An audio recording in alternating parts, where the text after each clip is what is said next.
Berarti guru pertama di SLB yang jenjang SMA Ibu Helen. Iya, itu pun dasarnya karena diminta oleh anak-anak.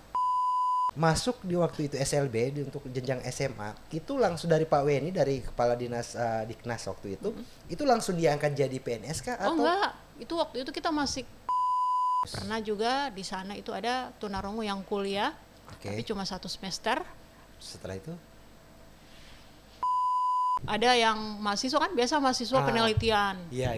Mereka ambil tentang tunarungu. Oke. Terus ketemu dengan orang-orang yang memang jurusannya kan. Terus Jurusan. iya kita sudah komunikasi sama Ibu Ellen. Alah Ibu Ellen itu orang ekonomi loh. Oke. Saya bilang terus tapi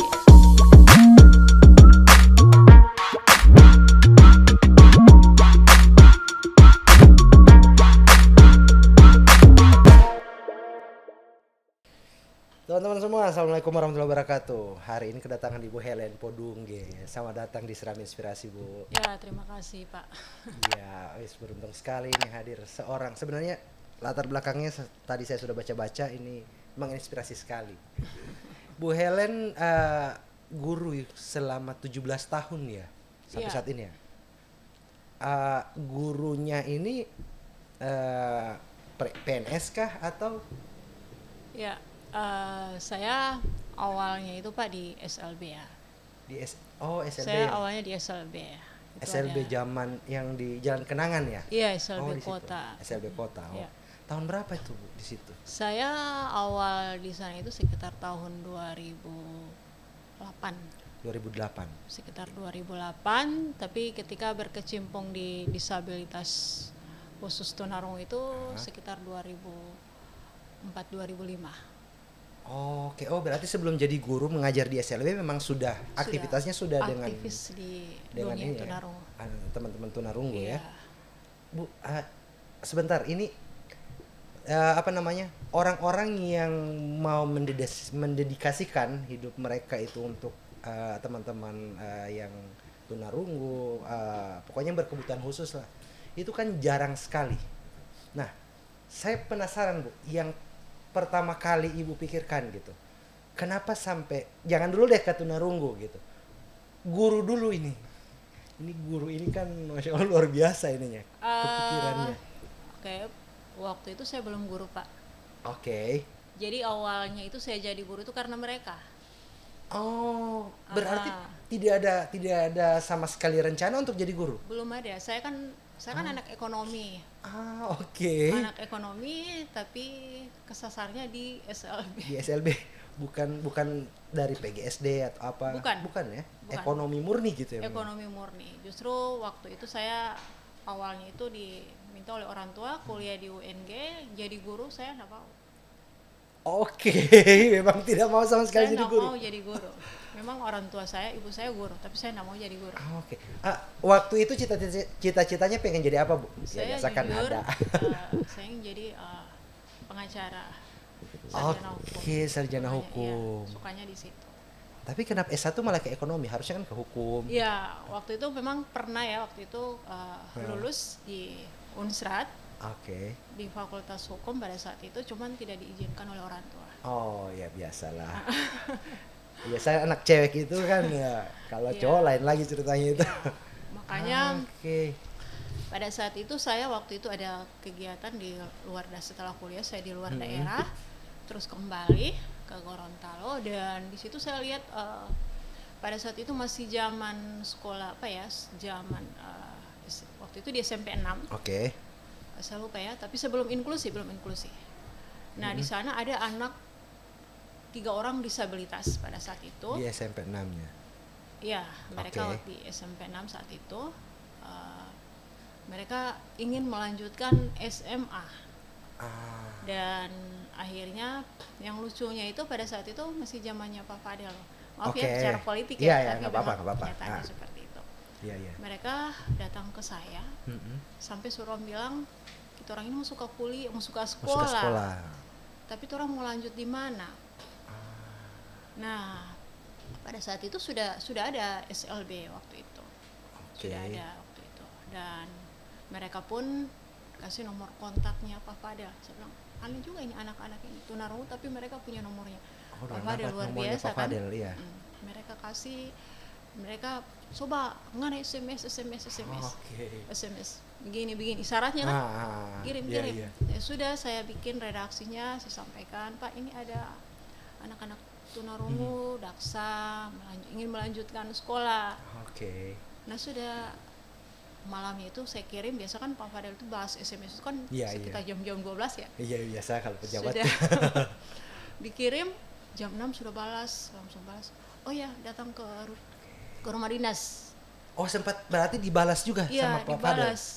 Datang ke rumah dinas, ya sudah ketemu pada saat itu kita pagi sudah ke sana, jam 7 sudah ke sana. Bersama 3 orang anak ini? Iya, dan sampai di sana saya lihat Pak Fadel persiapan ke kantor, ke ya, kantor, pada saat itu ada rapat penting, dan akhirnya saya pun dibantu sama ajudannya. Sesprinya itu, dan ditanyakan masalah apa, ya sudah langsung dihubungi Pak Fadel. Oh iya Bu, ini Pak ini ada, ya sudah silakan bantu untuk ke dinas. Ya sudah, sampai di sana diundang lagi, komunikasi lagi, dan pada saat itu masih zamannya Pak Weni Liputo. Kadis ininya, dinasnya. Ya sudah, sampai di sana katanya masalahnya apa? Saya bilang ini Pak, ini anak-anak mau sekolah. Nah, sekarang SMA. Sekarang ada sekolah. Ada sekolah, cuma tidak ada gurunya. Oh, waktu itu SLB sudah ada sampai jenjang SMA. Sudah ada, cuma tapi tidak ada gurunya. Belum ada gurunya untuk SMA. Akhirnya saya bilang, sudah Pak, saya siap. Saya jadi siap gurunya. Jadi gurunya. Waktu itu belum ada background pendidikan apapun, tidak tahu bahasa isyarat, ya sudah belajar bahasa isyarat, cuma otodidak Jo. Menarik. Cuma otodidak yang akhirnya di situ saya masuk di SLB.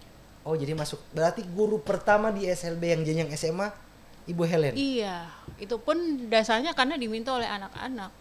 Cuman tujuannya bukan untuk apa, hanya untuk penting mereka sekolah. Nanti saya ngajar, saya dampingi.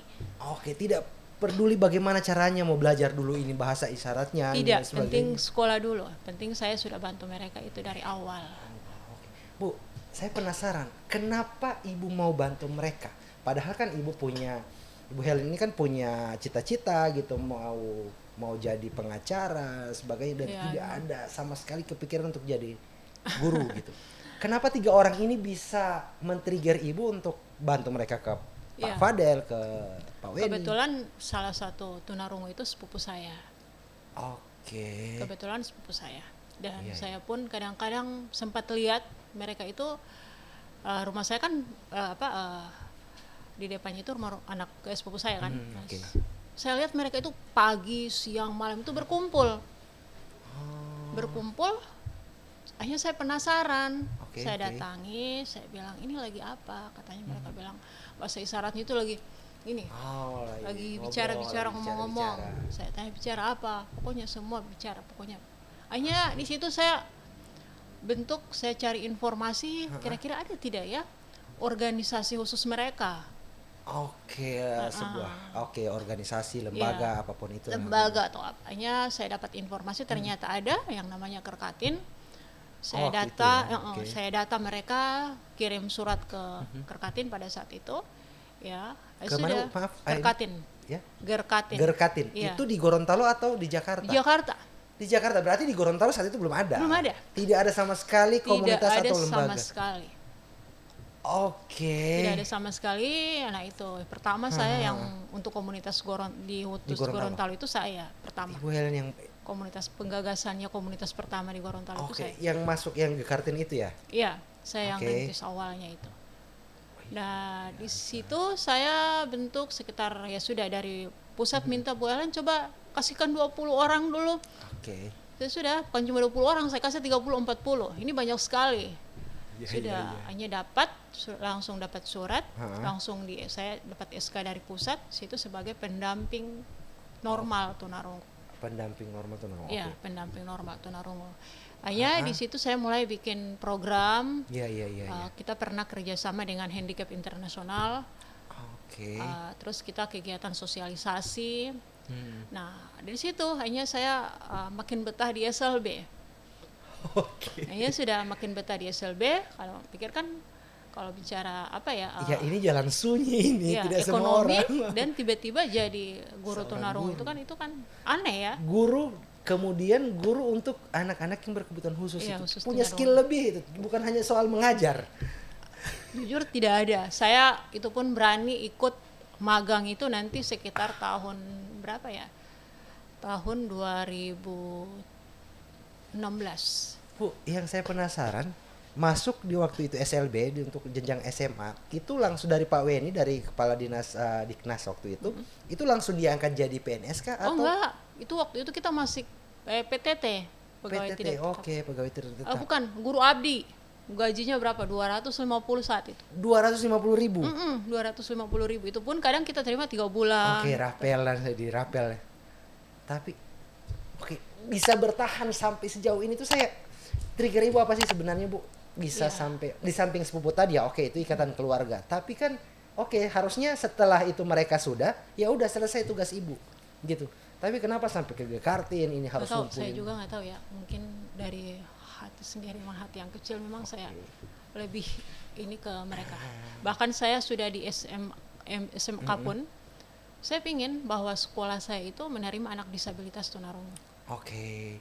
Sekarang memang belum ada sih ya, Bu. Tapi Ini kalau untuk SMK, SMA itu ada, itu di SMA 6. SMA 6. SMA 6. Sampai saya kemarin juga pinginnya pindah ke SMA 6. Di sana ada tunarungu. Ada tunarungu.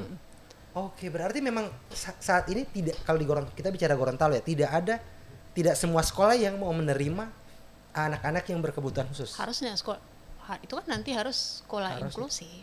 Oke. Harus sekolah inklusi. Harus sekolah inklusi ya. Iya. Kecuali sudah di jenjang universitas itu semua sudah Iya. bisa kan ya. Oke. Nah, ininya Bu, apa namanya? Ini kan tidak mudah sebenarnya, apalagi ibu yang pertama kali untuk komunitas untuk anak-anak tunarungu dan sebagainya.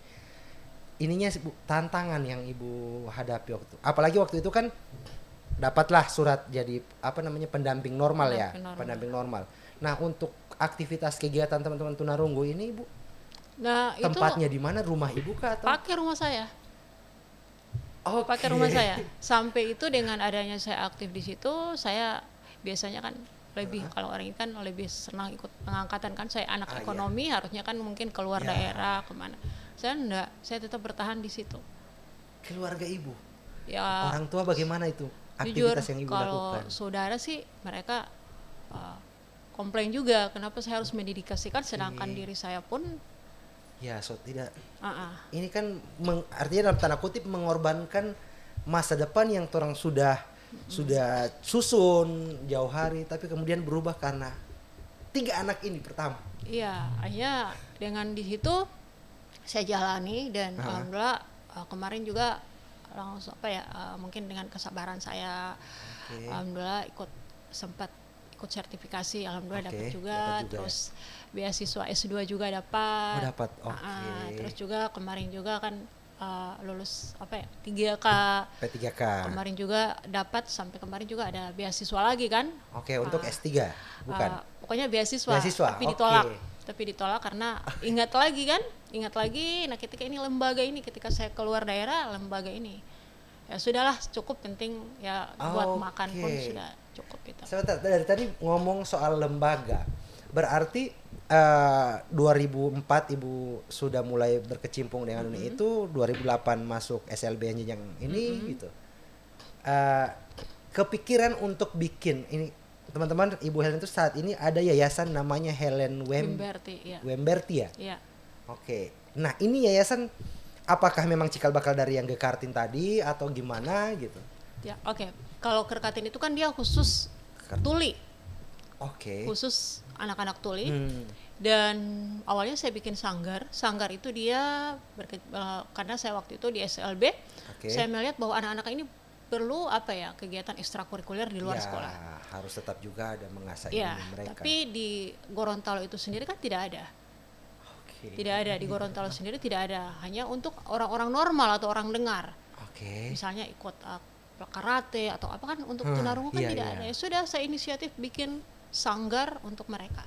Di situ belajar angklung, menari. Nah itu. Oh berarti yayasan menggambar. ini memang cuma untuk sanggar itu ya? Iya, awalnya sanggar.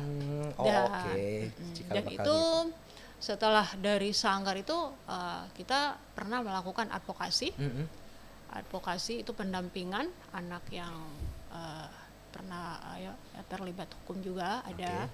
Terus pendampingan untuk bekerja juga. Kemarin kita juga adakan magang anak yang tunarungu yang kemarin juga lulusan dari STAIN tapi dia punya kompetensi. Nah, kita magangkan di Keminfo. Setelah 3 bulan dia magang, dia sudah bilang, Bu Ellen, kita tidak mau magang lagi, kita tidak ada uang ini. Akhirnya sudah katanya waktu itu. Terus bensin saya sudah, hanya saya konfirmasi lagi dengan pihak Keminfo. Sudah hanya ada uang transport atau dijadikan pegawai. Jadikan tidak pegawai tetap di sana. Yang tadinya hanya magang. Iya. Nah, itu sekarang sampai sekarang masih. Saya penasaran gitu. Pertama, Gorontalo dari cerita Ibu tadi katakan dari 2004 prosesnya itu. Berarti praktis fasilitas untuk teman-teman anak-anak disabilitas lah katakan yang tunarungu dan yang sebagainya itu di Gorontalo berarti sangat kurang. Bahkan untuk sekelas sekolahnya saja yang memang harusnya ada itu tidak ada gurunya. Kalau untuk gurunya sih ada ya. Kalau untuk gurunya ada di SLB kan. SLB ada. SLB kan di Gorontalo itu ada 8. Sekarang gitu. Zaman 8. Waktu Ibu dulu. Kalau waktu itu kalau nggak salah 7. Sekarang kan sudah 8 kan. 8. Yang SMA, kalau yang SMA itu kayak. Kalau SMA itu dia untuk Kota Gorontalo itu memang kalau itu baru ya. Itu sekitar tahun 2007-2008. Kalau yang di Jalan Beringin itu iya di situ. Itu di situ yang SMA ya. Di situ. Sekarang sudah banyak mulai berarti guru-gurunya. Sudah banyak. Tapi kalau untuk bicara untuk tunarungu hanya 2-3 guru itu yang memang itu pun bisa sesuai jurusan. Berarti sekarang ada jurusan untuk PGSD seperti itu yang memang khusus anak-anak disabilitas. Enggak, kalau untuk kita kalau untuk SLB PLB itu sendiri, nah itu harusnya di sekolah pendidikan khusus. Misalnya kalau di Gorontalo kan di Manado ya, di Manado itu ada, di Jakarta, di Bandung biasanya kan paling banyak anak-anak Gorontalo itu kan masuknya ke UPI. Universitas Pendidikan ya, yang di Bandung. Iya, Bandung. Ada juga di Makassar. Nah, di masuk ke sana. Tapi untuk Gorontalo itu sendiri belum ada sih, baru swasta. Itu kan swasta nggak terlalu ini ya. Bu, sejauh ini, saya penasaran sejauh ini tingkat teman-teman anak-anak disabilitas, khususnya mungkin yang kita ngobrol soal tunarungu itu, setelah mereka selesai sekolah, mereka sudah katakanlah sudah sarjana, gitu. Chance mereka untuk bisa mendapatkan pekerjaan yang sesuai dan kemudian sama dengan orang normal itu berapa persen sih di Gorontalo? Kita ngomong Gorontalo aja dulu. Kalau mau bicara, iya betul ya. Kalau untuk pekerjaan, jujur kemarin juga yang baru lulusan dari SLB SMA itu kemarin kita advokasi di Bapeda Provinsi sebagai sekretaris. Kita advokasi. Menarik. Itu kita advokasi sekarang di Bapeda Provinsi. Terus juga kemarin kita juga dari yayasan itu sebagai salah satu tim juga masuk salah satu tim untuk pencetusan PLB di UNG. Di UNG ya. Malah juga pernah waktu itu saya lupa ya tahun berapa itu kita bikin yang namanya pas hari memperingati Hari Pendidikan. Kita bikin diskusi di TPRI. Tujuannya apa? Untuk mengangkat bahwa anak-anak disabilitas khusus tunarungu itu bisa terterima di universitas. Dan pada saat itu saya sempat bikin kerjasama dengan TPRI dialog. Waktu itu yang narasumbernya Prof. Yulianto Kaji almarhum. Almarhum ya. Pak Sarson sempat narasumbernya pada saat itu. Sudah alhamdulillah dengan kegiatan itu Prof. Yulianto Kaji terima anak-anak disabilitas tunarungu di Poligon. Itu salah satu. Terus juga saya juga pernah mereka ikut jalur SBMPTN di Universitas Negeri Gorontalo. Itu pernah juga ada 2 tunanetra, 2 tunarungu dan pernah juga di sana itu ada tunarungu yang kuliah tapi cuma 1 semester. Setelah itu berhenti karena apa? Tidak ada pendampingan bahasa isyarat. Saya sempat menawarkan kalau saya bisa, saya mau, tapi tidak bisa karena saya juga guru di SLB. Kalau memang cuma bisa ya sudah saya tinggalkan SLB tapi tidak bisa. Nah, itu yang jadi ini, Bu. Yang jadi pertanyaan saya kan, kalau oke lah kalau misalnya dari tingkat sekolah, dari SD sampai SMA, katakanlah memang adalah SLB-nya, yang di situ juga ada guru-guru yang memang untuk kemampuan seperti itu. Gitu. Nah, ketika mereka masuk ke kampus ini kan tidak ada yang memang kampus khusus yang teman-teman disabilitas, semuanya jadi satu, bahkan masuk kelas dan sebagainya.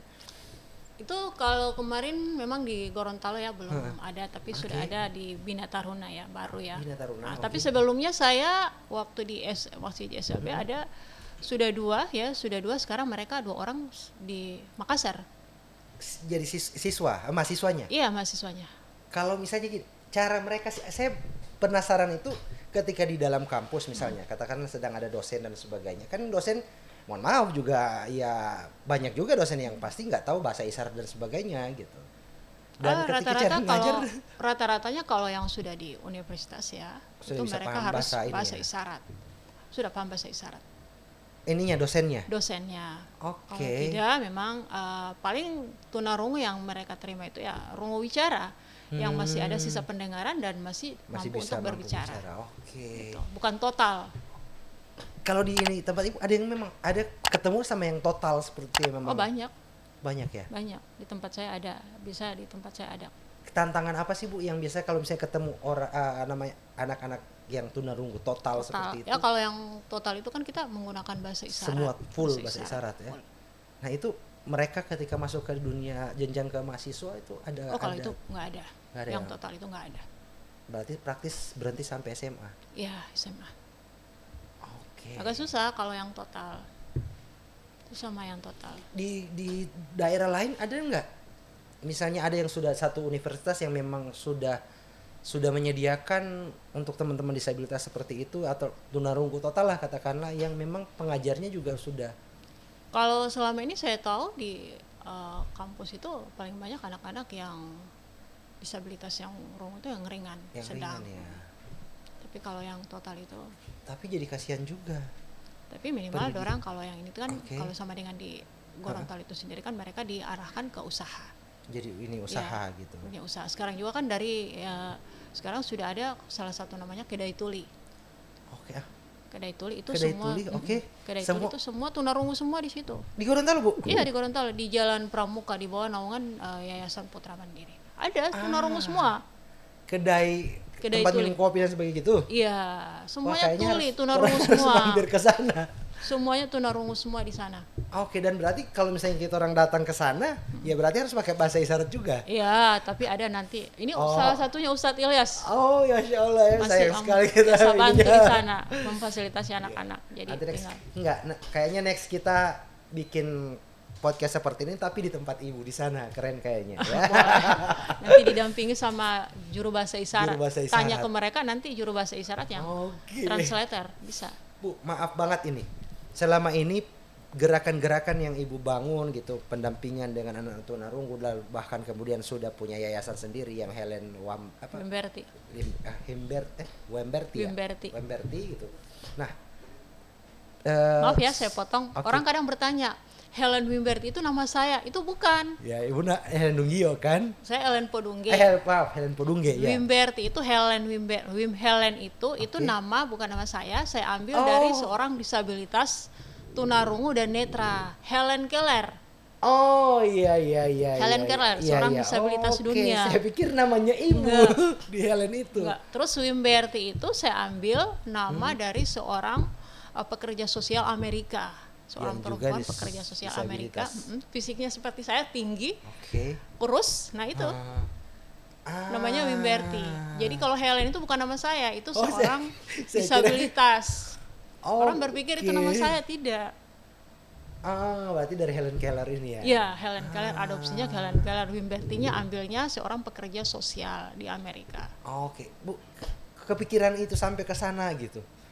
Untuk nama ini kan nama ini juga sebenarnya pasti ada sejarah, ada satu ini kenapa kok Helen itu dari si Helen Keller, kemudian yang Wimberti itu gitu. Karena apakah saya terinspirasi ambil, Bu dari gerakan mereka? Iya, Helen Keller itu memang dia seorang tunanetra, tunarungu juga. Nah, terus kalau Wimberti ini adalah seorang pekerja sosial di Amerika. Pekerja sosial kan berarti kan Jadi Iya. saya ya sudah saya ambil saja ini nama pekerja, seorang wanita pekerja sosial memiliki fisik seperti saya, tinggi, kurus. Iya, iya, Nah itu. iya, iya. Jadi ini Jadi saya ambil. representasi seorang Wimberti yang dari sana Iya, untuk Gorontalo. Wimbertinya Gorontalo lah. Gitu ya. Nah, yang saya penasaran, Bu, source of fun-nya gitu. Kan ini gerakan ini jujur tidak mudah. Lalu dari awal deh, dari waktu masih di di rumahnya Ibu Helen ini aktivitas-aktivitas ini. Sampai sekarang masih di rumah. Sampai sekarang juga masih di rumah. Masih di rumah. Oke. Nah, ini Bu, apa dulu pasti ya belum seperti sekarang. Mungkin sekarang sudah mulai ada juga ini anggaran-anggaran mungkin juga dari dinas sosial dan sebagainya juga. Kalau kami itu dari dinas sosial, dari tempat Oke. lain itu biasanya bantu untuk kegiatan kayak kemarin kan. Oh, Kayak kemarin oke. misalnya kegiatan pelatihan karawo Iya, iya, iya, iya. itu. Terus itu dari dinas sosial dan Deperindak. Terus kemarin juga dari Deperindak ada kegiatan misalnya untuk usaha itu ada pembagian bahan kue itu Oke, diarahkan untuk ke permodalan ya, anak-anak kasih modal tuli. dari segi bahan baku ya. Iya, tapi untuk operasional kami di yayasan itu kan kami ada kelas bahasa isyarat, terus ada kelas pengajian juga untuk tunarungu, dan di situ kami ada relawan. Sumber dananya dari mana? Itu kami punya, kebetulan saya mendirikan juru bahasa isyarat JBI. Iya, iya, JBI iya. sekarang sudah 3 tahun kami kerjasama dengan TPRI. Ada 8 orang relawan yang di situ, jadi masing-masing orang itu ketika ini wajib memberikan donasi di yayasan itu sebagai operasional kegiatan kami.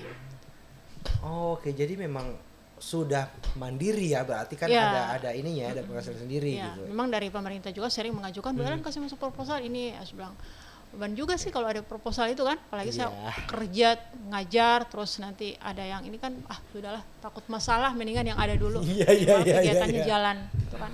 Oke, Bu, saya pernah dengar menonton belum lama gitu, mungkin 2 hari yang lalu gitu. Saya nonton ini sebenarnya bukan ini ya, bukan kita bahas copras capres dan sebagainya ya. Iya. Cuman saat itu konten yang saya tonton itu adalah kontennya Desak Anis. Kemudian ada satu disabilitas yang saat itu bertanya gitu. Dia seorang calon magister kuliah di UGM dan dari SD sampai SMA gitu.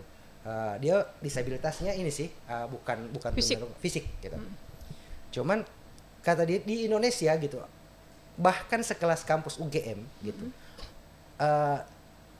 hanya 50% sarana dan prasarana untuk teman-teman disabilitas itu yang bisa digunakan. Iya. Sekelas UGM saja hanya seperti Iya, itu gitu. betul, Nah, apalagi sekarang kalau misalnya kita tarik ke Gorontalo, Bu. Kalau dari pengalaman Ibu Helen gitu, akan ini ada banyak yang mungkin sama-sama dengan Ibu Helen sekarang sudah ada di IAIN, di UNG, katakanlah kampus yang ada di sini. Seberapa banyak kalau misalnya dipresentasi, Bu, yang memang ramah untuk penyandang disabilitas? Kampus. Ya. Ya. Ya, Bu, siapa tahu dengan konten kita ini gitu, Pak, kampus-kampus ini jadi tergerak juga untuk sehingga akan jadi banyak juga teman-teman disabilitas yang akan mendapatkan pendidikan juga gitu. Betul ya.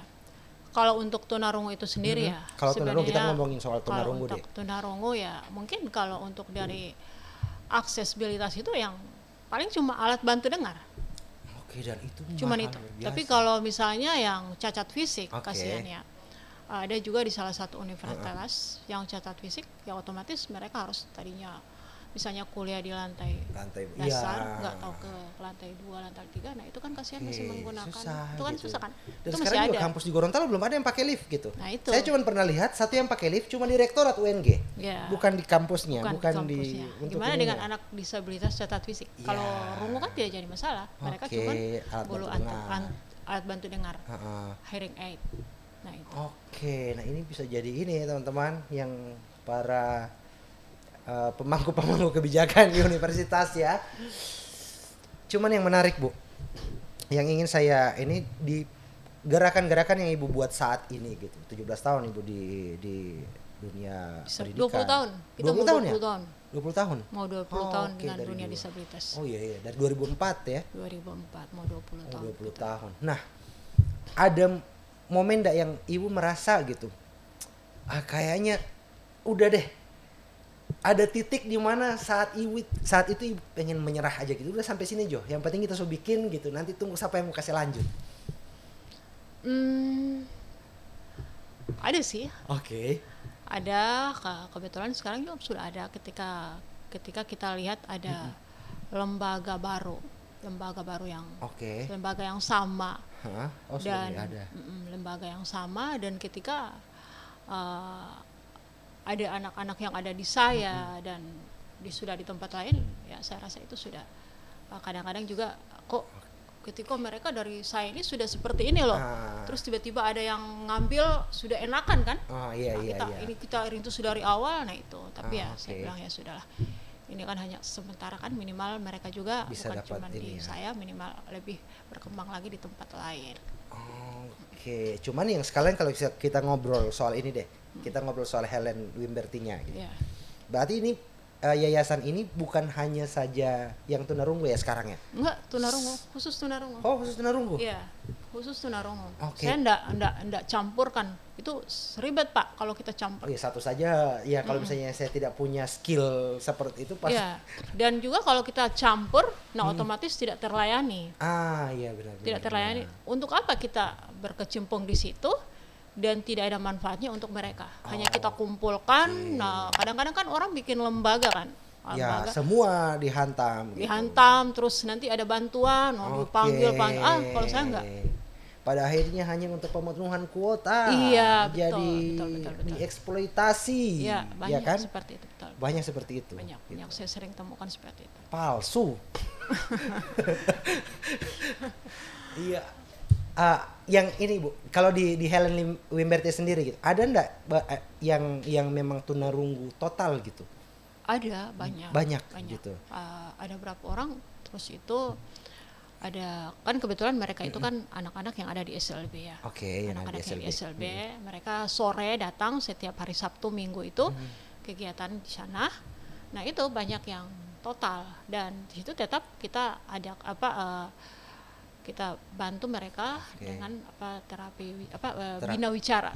Saya nggak berani bilang terapi karena saya bukan orang terapi. Kalau bicara bina wicara saya berani. Bina wicara itu seperti apa, Bu? Bina wicara di situ memberikan membantu mereka bagaimana untuk berkomunikasi bicara, dengan misalnya kita cukup saja kita ini baca serambi, SEEAMBI, serambi. Nah, itu kan sudah cukup untuk mereka, tapi bukan satu kali. Artikulasi, fonem. Oke. Saya tidak berani bicara terapis kan, itu ada ininya. Ada ininya sendiri gitu. Ada ininya sendiri juga gitu. Nanti dibilang orang ekonomi kok bicara terapi. Kan lucu. Tapi kalau misalnya ada yang ngomong gitu, Anda orang yang punya kebetulan ada skill seperti itu kok nggak bergerak di bidang itu gitu ya? Pernah juga, pernah. Ya kan? Waktu itu kan pernah Pak, waktu itu. Oke. Ada yang mahasiswa kan, biasa mahasiswa penelitian. Iya. Mereka ambil tentang tunarungu. Oke. Terus ketemu dengan orang-orang yang memang jurusannya kan.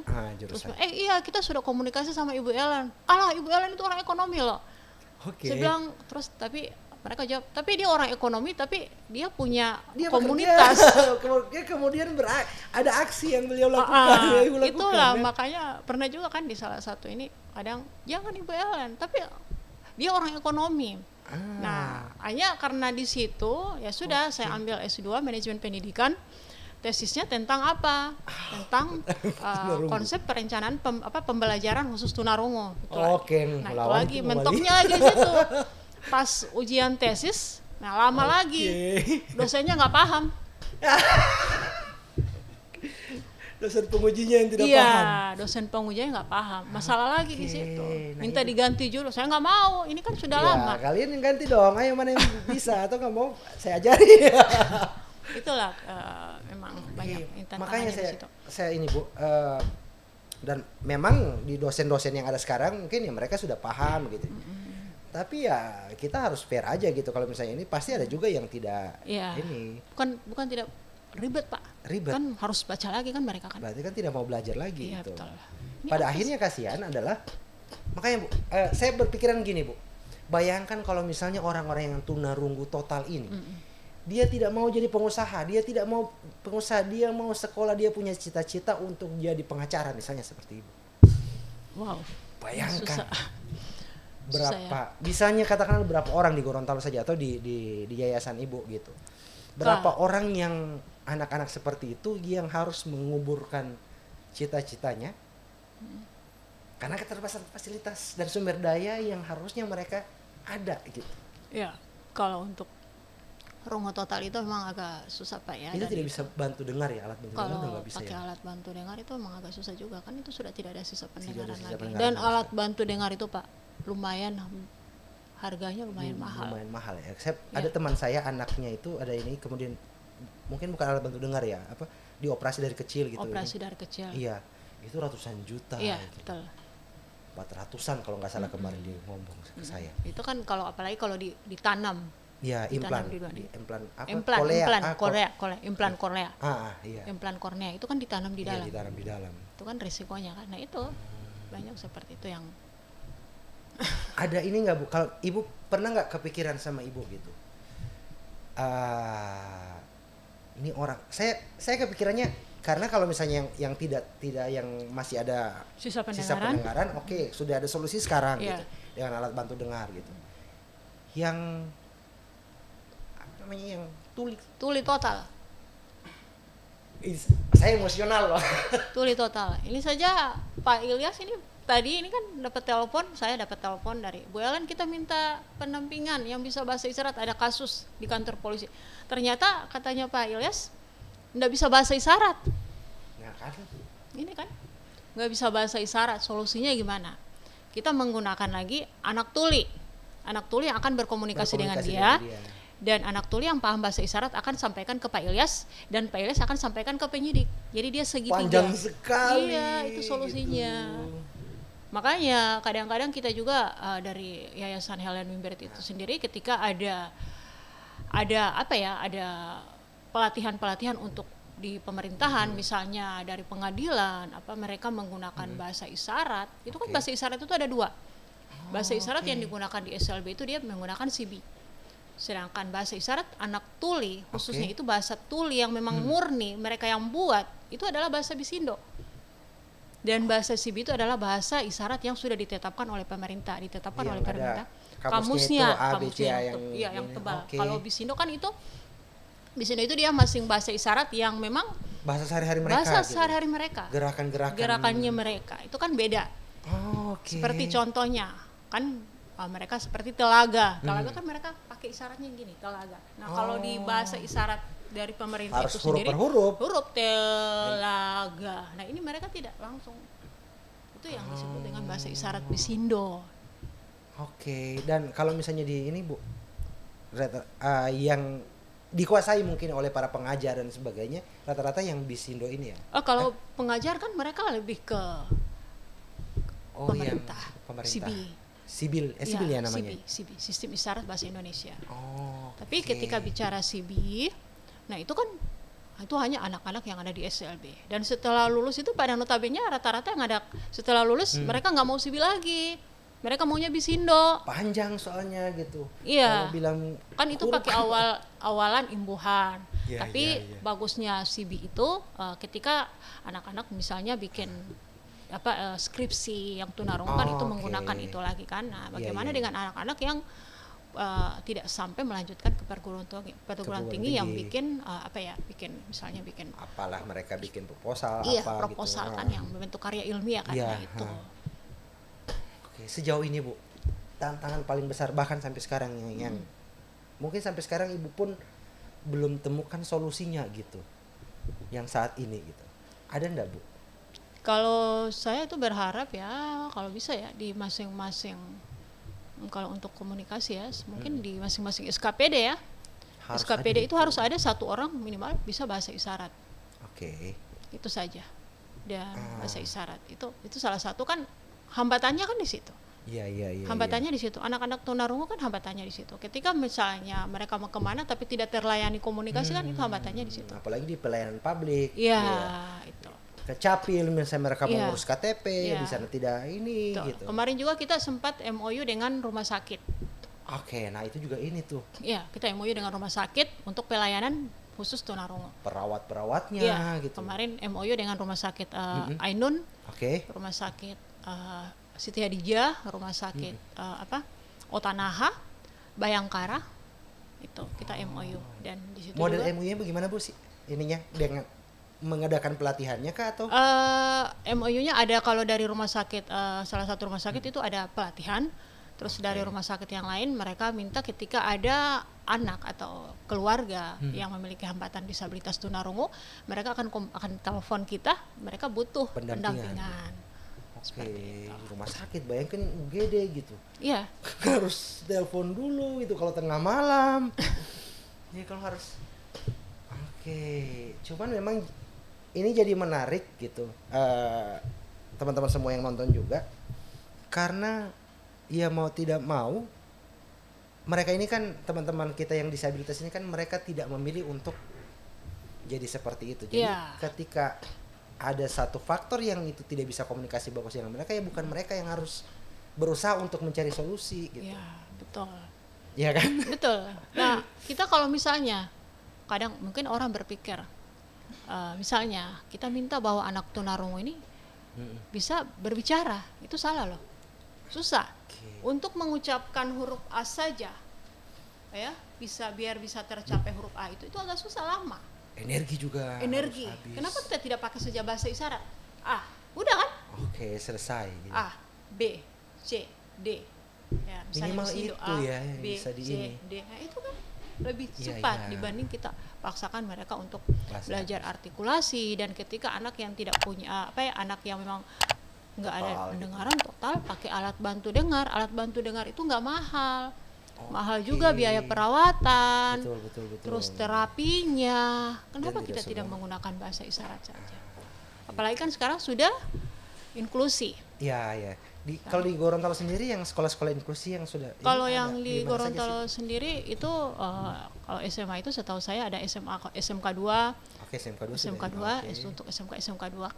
Terus SMA 6.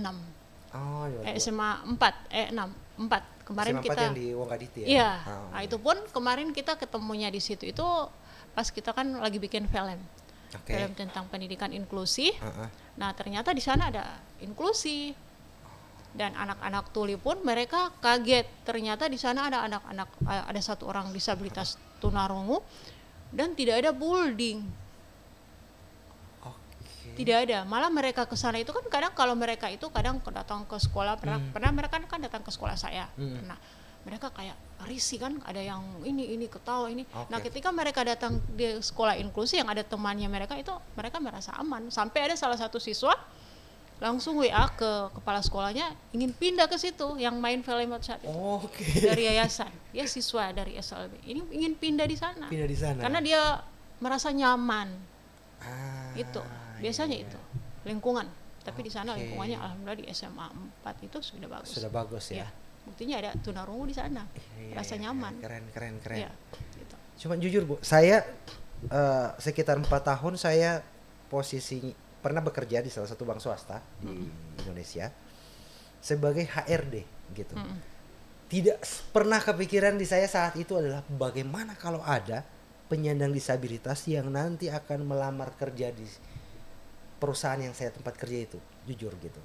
Cuman baru mulai ya ke-trigger itu beberapa hari kemarin saya menonton video itu gitu. Se-urgent ini sebenarnya itu untuk disabilitas gitu, bukan hanya sekedar alat bantu dengar, bukan sekedar ada SLB gitu. Di ininya di kampusnya gitu.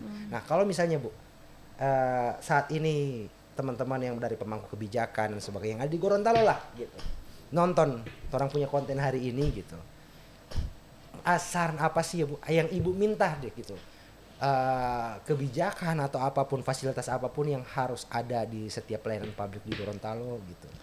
Kalau untuk tunarungu sendiri itu kalau dari saya ya dari provinsi itu saya rasa itu sudah bagus, sudah lumayan ya? Dibanding sebelumnya. Dan mungkin yang saya butuhkan sekarang terapi bicara. Terapi bicara. Ya, terapi bicara di rumah sakit.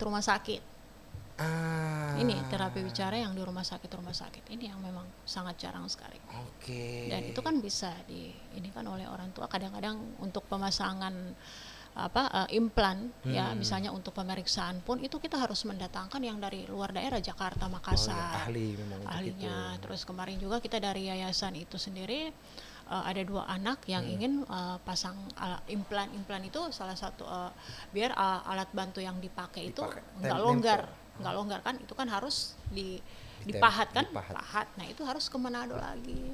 Ke Manado harus masuk juga itu ke mana itu ya, ada saya dikirimi, ada teman saya itu anaknya itu dikirimi fotonya, itu harus masuk ke X-ray apa macam-macam gitu. Itu kan salah satu ya kenapa harus ke Manado lagi, terus di Manado itu dikirim lagi ke Jakarta. Nah, kenapa nggak ke Gorontalo? Gorontalo ke sana ya, ke senilai kan biayanya juga kan. Kenapa nggak ada di Gorontalo? Itu yang kalau untuk ini. Oke, dan kemudian juga kalau misalnya untuk terapi bicara itu juga kan setidaknya bisa membantu mereka juga untuk ini, meskipun tidak ada biaya misalnya untuk implan, mereka bisa komunikasi dengan itu. Betul. Dan mungkin kalau misalnya ada terapi bicara kan mungkin bisa dimasukkan di BPJS, nggak bayar, kan mahal. Itu 1 jam itu di Jakarta itu kata teman-teman saya itu kan mereka terapis itu sekitar 175-200. Nah di Gorontalo kan mana bisa kalau misalnya orang nggak punya kemampuan. Iya. Iya, untuk terapi mahal juga. Iya, karena memang skill khusus itu. Iya, mahal. Belum kan untuk ABD-nya juga kan mahal juga kalau memang dapat dari bantuan dari dinas sosial, kalau memang sesuai speaknya kan. Itu ini lagi. Kan ada ukuran ketika contohnya sepatu. Kita ukuran sepatu 36, dikasih 38. Nggak cocok kan? Nggak cocok, tidak kepakai juga gitu. Itu kan. Jadi harus ini juga diperiksa juga harus itu kan. Salah satunya juga seperti itu. Ibu punya data nggak teman-teman tunarungu deh yang ada di Gorontalo saat ini gitu? Kalau untuk di Gorontalo itu sendiri kemarin ada sekitar 1.300 untuk seprovinsi Gorontalo. 1.300. Itu yang sudah mendapatkan pendidikan di SMA atau kalau total? Untuk yang untuk pendidikan itu masih banyak juga yang banyak yang tidak ini ya? Ya, tidak, sekolah masih banyak. Karena juga hambatannya apa? Karena orang tua kan kekhawatiran juga kan biasanya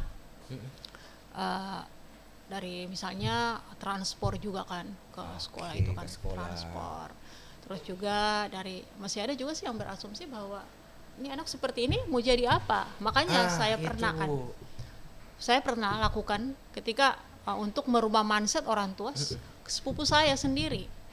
Saya lakukan follow up di Polygon. Akhirnya sepupu saya lulus, ikut di sana, saya bantu waktu itu dengan yang saya jelaskan tadi waktu di awal gitu ya. Kegiatan wawancara dengan Prof Sarson dan itu satu keponakan sepupu saya masuk di Polygon. Nah itu lanjut mereka ikut, ada bukti, jadi termotivasi ini. Dan sepupu saya pun dia waktu tunarungu dia sudah honor juga di SLB. Akhirnya kan mereka lihat, jadi kan saya melakukan bekerja di bidang sosial khusus tunarungu, minimal ada salah satu yang menjadikan motivasi ke sepupu saya sendiri. Dia sudah kerja, dia kuliah. Nah ini kan jadi portofolio lah istilahnya. Jadi kan saya tidak sia-sia untuk melakukan kemanusiaan untuk mereka ketika bicara bukti, ini sudah ada loh buktinya. Iya. Itu kan. Kemarin juga dari teman-teman juga bilang, Bu Ellen tolong nanti kalau bisa ada tunarungu ini. Saya bilang iya nanti bisa, tapi harus ada dosennya dulu dong, belajar di yayasan. Nah ini ketika kita lakukan follow up di kampus, tapi dosennya juga tidak paham. Ada, nah ini makanya dosennya yang datang ke kita belajar. Nah, kalau dosen sudah belajar kan enak, follow up-nya kan aman. Iya, karena pada akhirnya juga kalau misalnya rata-rata misalnya nih dosen tidak terlalu paham banget soal bahasa isyarat dan sebagainya. Ketika ada misalnya siswa-siswa atau calon mahasiswa yang mau masuk gitu, daripada kita harus kasih belajar ini dosen-dosen, ini harus butuh biaya, butuh waktu, mereka aja deh yang nggak usah. Akhirnya kan jadi seperti itu. Iya. Sampai kemarin saya kasih solusi. Bu Ellen, ini kita mau bikin sosialisasi, tapi kita tidak ada dana ini dari instansi ini. Saya bilang ya sudah, jangan pikir dana. Saya bilang sudah, silakan hubungi saya. Anak-anak komunitas yang ada di saya kasih jadwal ke sana. Kalian tinggal siapkan tempat dan kasih saja air minum, cukup. Nanti transport dari kita, penting mereka sudah ke sana. Mereka juga senang membantu, tapi kan tidak ada ini seperti tidak itu. ada, padahal kan kita sudah ya mungkin ya biasa kan harus ada proyek proposal dulu dia bilang. Ya, ini kan yang hasil susah kan dulu. Padahal yang punya skill yang mau kasih mengajar, nah, ini yang agak tidak mau susah. Tidak terlalu mikir itu. Iya gitu. kan ini yang memang kita sampai ke sana kita sudah Iya. sampai seperti itu. Kita tujuannya apa? Untuk lebih bahasa isyarat. Sampai saya itu berpikir ya, kenapa ya di daerah di lingkungan saya itu di Tangkikik itu saya bisa bikin kampung bahasa isyarat seperti yang di Surabaya kampung bahasa Inggris. Ada Bu. Pinginnya seperti pengennya itu seperti kan. Itu. Oke. Pengennya biar di situ. Iya. Sampai tadi kan lihat Pak Ilyas kira-kira bisa enggak di depan ini kita bikin kafe seperti ini biar penting ada kan ngumpul-ngumpul atau apa kan gitu kan. Bahasa isyarat kan bagus juga kan. Itu kan sudah betul. Itu kan bahasa isyarat itu sekarang sudah menjadi pekerjaan yang memang, dan kalau misalnya jadi tren kan di komunikasi dengan anak muda dan sebagainya. Sebenarnya kan itu even ketika misalnya orang normal kita kemudian kita ngobrol berbahasa isyarat pun tidak masalah kan. Tidak ada mendiskreditkan mereka untuk apa kan. Justru mereka belajar. Senang. Mereka juga senang bahwa bahasa mereka dikenal. Iya. Kayak orang harus ngobrol panjang dengan Ibu Helen, kemudian orang punya konten-konten podcast. Ini ada kan keren juga kayak itu, kayak di TV gitu, konten podcast ada bahasa isyarat. Ya, ini ada Pak Ilyas kita undang anak-anak disabilitas. Apa yang mungkin bisa ditanya apa yang menjadi harapan kalian? Kalau saya ngomong kan nggak enak, mereka saja yang ngomong. Oke, iya. Tapi kalau mereka yang kesini itu kita ngobrol. Tapi alhamdulillah dari provinsi Gorontalo ya, kemarin juga dari Ibu Gubernur ya. Iya. Nelfon boleh nanti kita datang ke kedai kasih bantuan lagi untuk anak-anak. Kemarin juga dari Tunarungu itu sendiri pelatihan waktu kemarin hari kegiatan Kerao, nah itu kita dapat bantuan lagi untuk bantuannya untuk bahan ya untuk mereka belajar kerawang di rumah mereka masing-masing.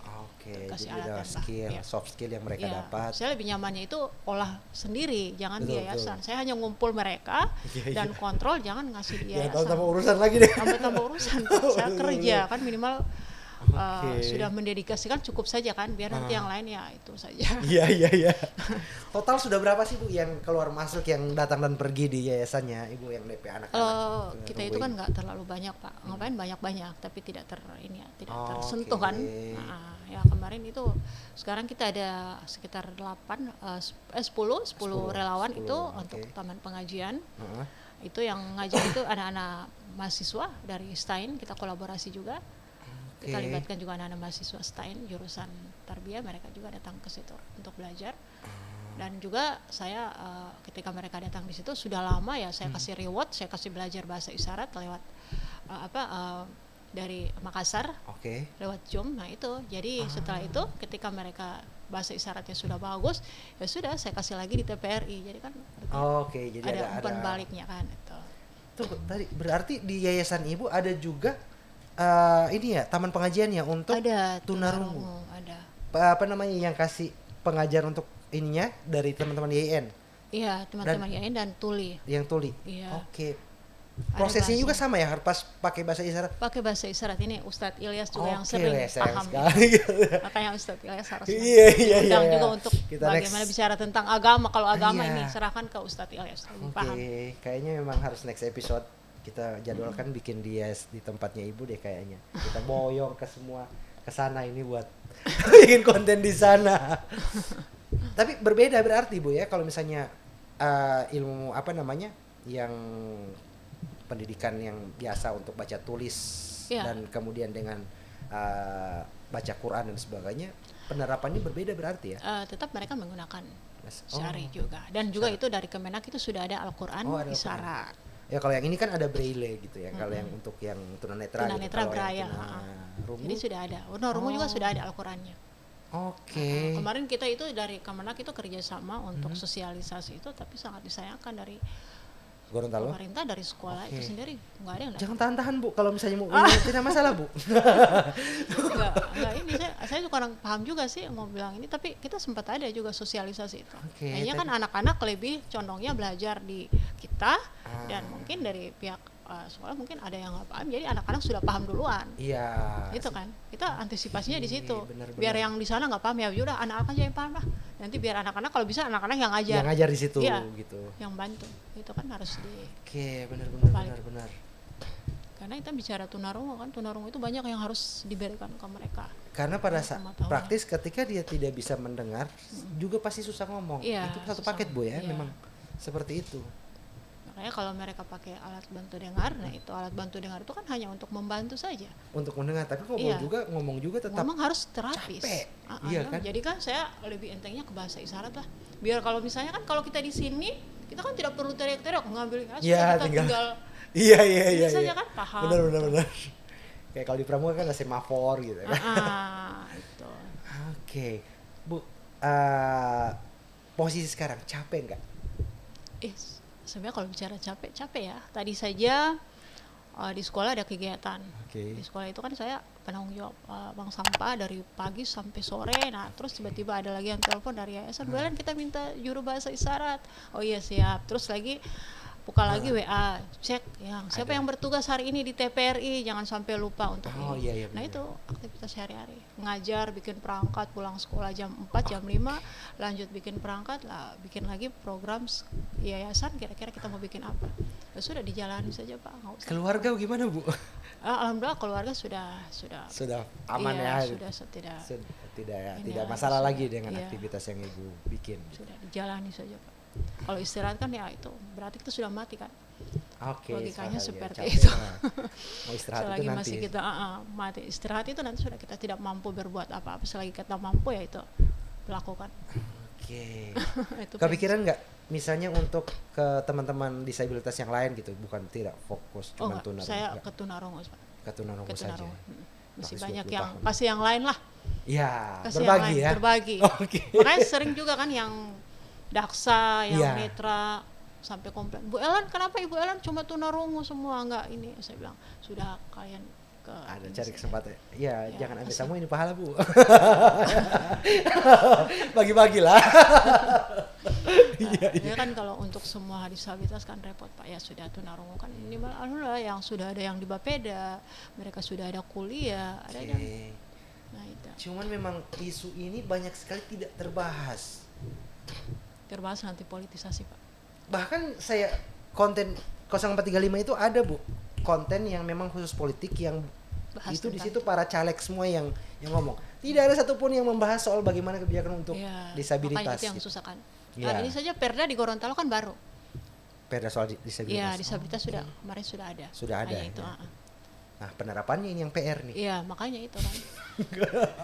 implementasinya Implementasi minimal iya. di pelayanan-pelayanan publik dan Iya. sebagainya gitu. Harus ada. Kalau saya itu berharap minimal satu saja. Satu kantor itu ada yang Ada paham satu bahasa orang yang isyarat. paham. Nah, Sampai benar. ini ada. Sampai saya kemarin kan waktu di rumah sakit itu kita adakan workshop tentang bahasa isyarat. Saya bilang, "Ayo Pak, belajar. Biar satu orang satu kita bantu." Oke, Kita dokter juga kan di tempat Iya. praktek itu harus paham juga Iya, lah. harus paham. Karena kalau mau diskusi soal dia sakit apa, Gitu. nah, kan saya baru kepikiran gitu. Saya itu di perbankan 7 tahun gitu. Pas praktis ya dengan pelayanan publik juga gitu. Cuma memang ya entah gimana gitu tidak pernah ketemu dengan case bahwa ada seorang penyandang disabilitas khususnya tunarungu yang datang di CS gitu. Ngomong gitu. Dan sementara saya di 4 tahun di HRD tidak pernah ada pelatihan materi untuk para CS dan teller ini soal bahasa isyarat. Tapi kemarin saya lihat itu kalau Bank BCA itu sudah ada. Bang BCA sudah Bank ada BCA ya. sudah ada, mereka ya, sudah keren. mulai melakukan pelajaran Khusus bahasa ada isyarat. orang khusus gitu ya memang Iya. dipekerjakan di situ atau memang karyawan mereka atau memang dari ibu lagi gitu. Enggak, ya? belum. Itu mungkin kan di Jakarta kan. Kalau di Jakarta itu kan semua Iya, sudah. perbankan itu sudah ada. Sudah Jadi ada, mungkin ada ininya dari sana dan juga sudah didukung oleh Perda yang ada di Gorontalo. Oke, nah sekarang harapannya ketika ada Perda nih. Iya. Nah, misalnya nih Bu, ya sekarang kan praktis kalau bisa dibilang yang paling lama dan yang mungkin yayasan dan gerakan-gerakan soal tunarungu yang konsen tunarungu ini hanya Helen Wemberti aja yang saat ini di Gorontalo gitu. Bisa jadi kan kalau misalnya mau diklaim seperti itu dari 2004 loh. Yang lain masih tidur-tidur yang orang pikir ini hal biasa, Ibu sudah di situ gitu. Kalau untuk bicara untuk disabilitas, organisasi disabilitas, lebih banyak programnya itu kita dari Kerkaten. Ini Pak Ilyas juga sering biasanya kan keluar daerah belajar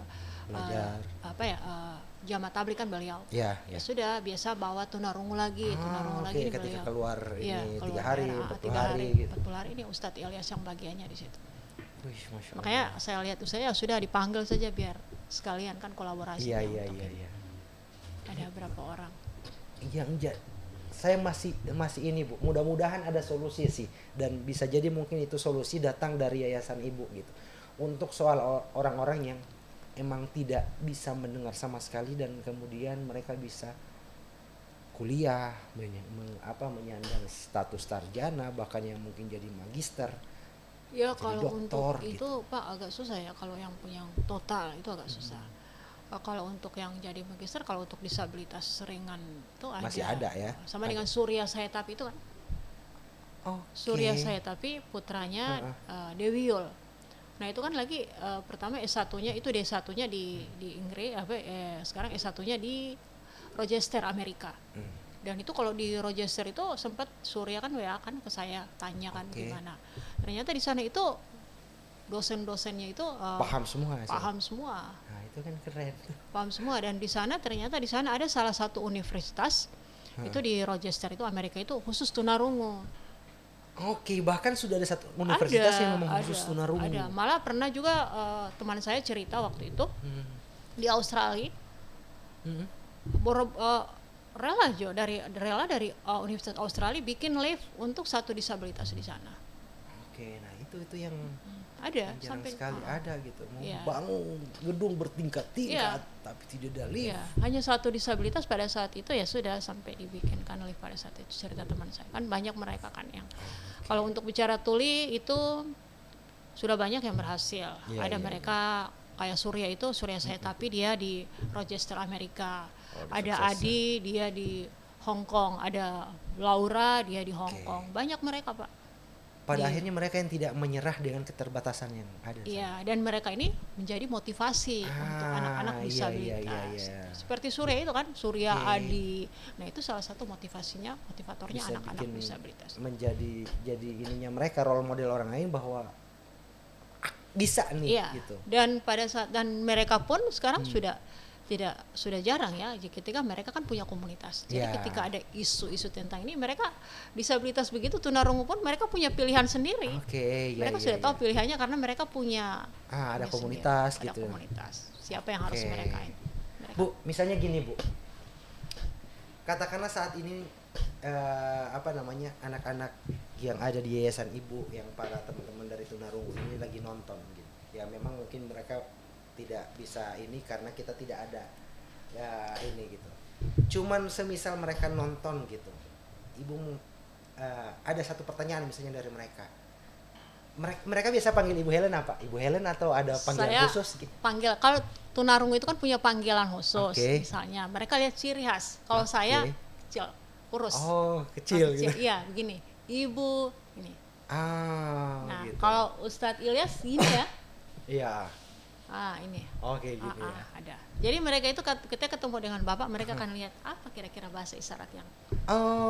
Gitu. Jadi bukan panggilan ini seperti enggak, mereka lihat dari ini. Nah, misalnya nih gitu, mereka lagi nonton gitu kan dengan Ibu gitu. Mereka nanya ke Ibu, "Bu, capek nggak selama ini ngurus kita?" Bisa sampaikan ke sini kalau misalnya dengan bahasa yang bisa mereka pahami. Apa yang Ibu mau sampaikan ke mereka? Ini ya, saya sudah 3 tahun sudah tidak di SLB lagi, sudah di SMK. Jadi untuk bahasa isyarat itu kadang sudah tidak ini. Dan sudah tidak berani lagi bicara di depan kamera, takut salah kan. Kalau bahasa apa namanya, sibil ya? Sibi, Bisindo, ya saya orang Sibi waktu masih di SLB, seorang Sibi. Satu kalimat yang mungkin masih bisa Ibu ini untuk teman-teman. Saya bersama teman-teman tuli senang.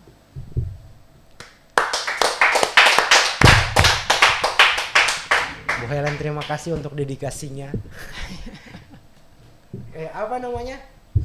dari tadi itu saya menahan emosi sebenarnya. Pengen nangis ya. teman-teman, apapun kondisi teman-teman, jangan berhenti untuk selalu Bersyukur.